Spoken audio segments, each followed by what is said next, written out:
পুরো বিশ্ববাসীর কাছে একটি প্রশ্ন রাখতে চাই। প্রশ্নটা হলো, সেটা ছোট হতে পারে, বড় হতে পারে, সকলের ক্ষেত্রেই, সকলের উদ্দেশ্যেই, যে কোনো প্রয়োজনে, যে কোনো মুহূর্তেই এই প্রশ্নটা হতে পারে সকলের ক্ষেত্রেই। এবং বিশেষ করে আইনের প্রতি শ্রদ্ধা রেখে আইনের কাছেও আমার প্রশ্ন রইল।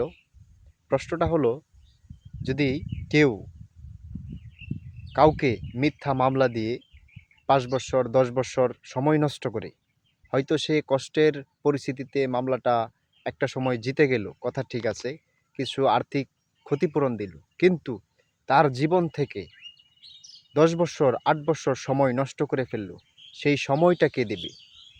এই পৃথিবী থেকে, এই পৃথিবীর মধ্যে সবচাইতে দামি সম্পদ সময়, দামি জিনিস সময়।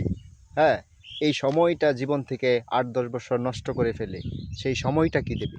মানুষের অল্প জীবন, অল্প জিন্দেগি, অল্প কয়েক বছরের জন্য এই পৃথিবীতে আসে, তার মধ্য থেকে যদি ৮-১০ বছর জীবন থেকে চলে যায়, সেই সময়টা কে ফিরিয়ে দেবে?